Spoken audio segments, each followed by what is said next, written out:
The new year is already in full swing, and 2025 already has some great looking games lined up for us to consume. Now I already called out the games of January that I can't wait to play, so be sure to check out that video for some great looking games. With that said, I'm Mashenko and these are my 5 most anticipated games of 2025.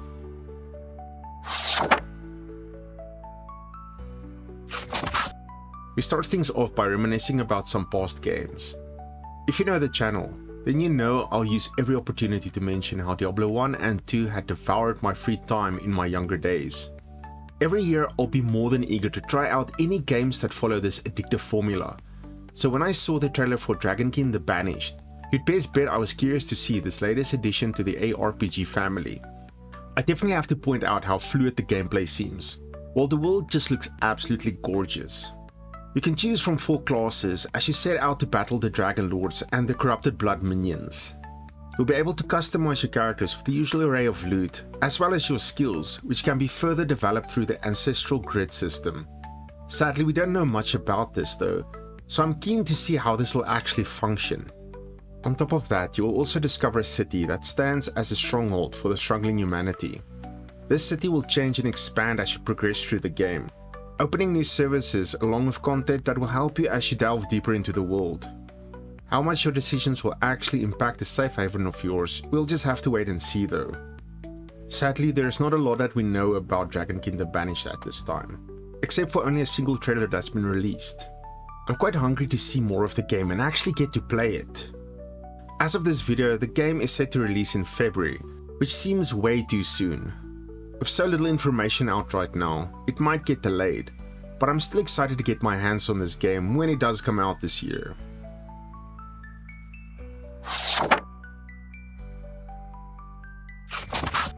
We're moving from ARPGs over to strategy now. As a 90s PC gamer, I've played my fair share of the Heroes of Might and Magic games, particularly the third one, which was absolutely fantastic. It's been great to see developers over the years keep this genre alive. Recently though, I found out about Heroes of Might and Magic Olden era and I couldn't be more amped. This latest game in the series is being brought to us by developer Unfrozen, the minds behind the very inventive Errata's Lord of the Dead. It became quite obvious that they are fans of the series, with Olden era going back to the roots of what had made those early titles so great. There's no better way of doing just that than to return to the world of Enroth, the setting of the first 3 games. Familiar factions are making a return, with some added elements with callbacks to even the first-person RPG sprinkled throughout. I've especially enjoyed the faction showcase videos that they've been posting to the lead up to the release. These have done a great job in capturing the look and feel of what makes each of them stand out. Unfrozen is truly dedicated to the game and doing a bang-up job. But beyond that, you can see their passion to get the game just right, which makes all the difference. Recently, they posted a video of all the changes they've made according to player feedback.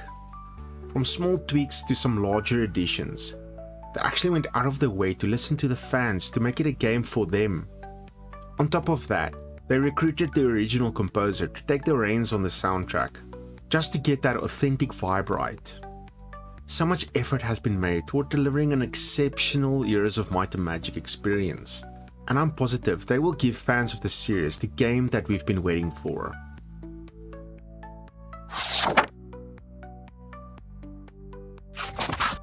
While we are taking this nostalgic trip, I think we might as well go for a hat-trick. All the way back in the year 2000, there was a small title that's probably become mostly forgotten as time moved on. It's a real shame though, as Majesty had a really interesting approach to strategy games.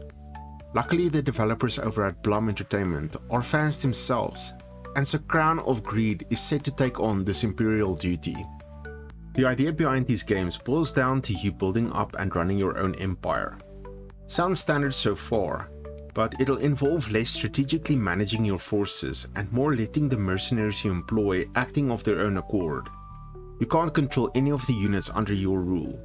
Guards will patrol your town, while the units you hire go about the world, in a way questing in an adventurous sort of way.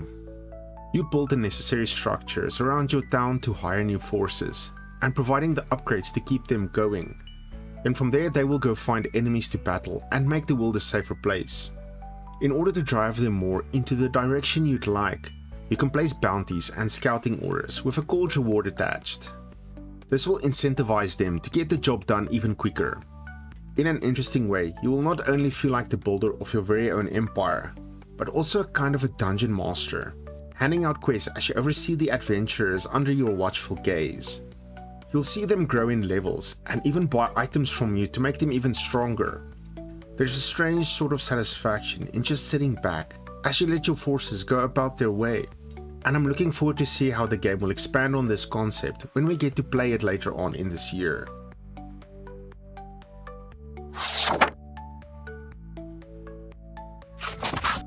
Back in October, I pointed out the 5 Next Phase demos that really stood out to me. Ever since then, there's been one game that's stuck in my mind a bit more than the others. Mandragora has a definite style and flair to it, and as it's a Metroidvania, I had to check it out. It's a good thing then that the demo was such a blast to play through and gave us a lot to chew on. Over the years, Souls-likes have become more of a larger facet in games, gaining popularity from the namesake titles that it's based on. Now, I'm not a big Souls fan, but when it crosses over into genres I really enjoy, you'll find my interest piqued. This is a much slower genre, methodical in its combat, which translates quite effectively into the game here, as fights feel impactful and rewarding.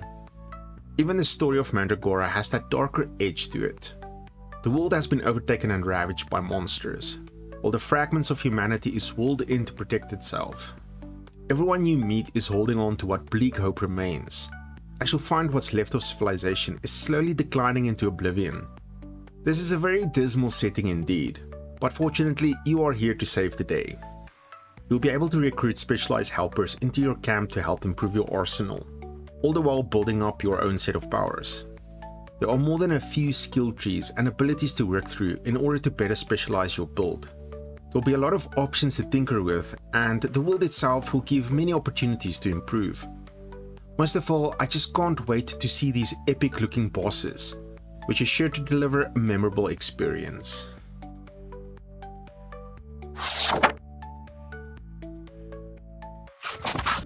For the 5th title, I thought it fitting to swerve back into the past. I doubt there's anyone who hadn't heard of the Command & Conquer games, even though the franchise hasn't seen a mainline title for a decade and a half now. At least in 2020, we had a good remaster of the games that started it all.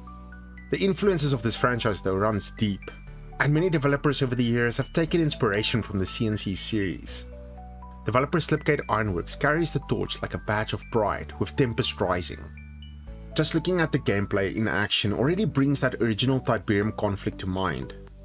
In Tempest Rising, you'll be taken to a futuristic Earth coming out of a Third World War, where the aftermath had caused a mysterious new power source to appear.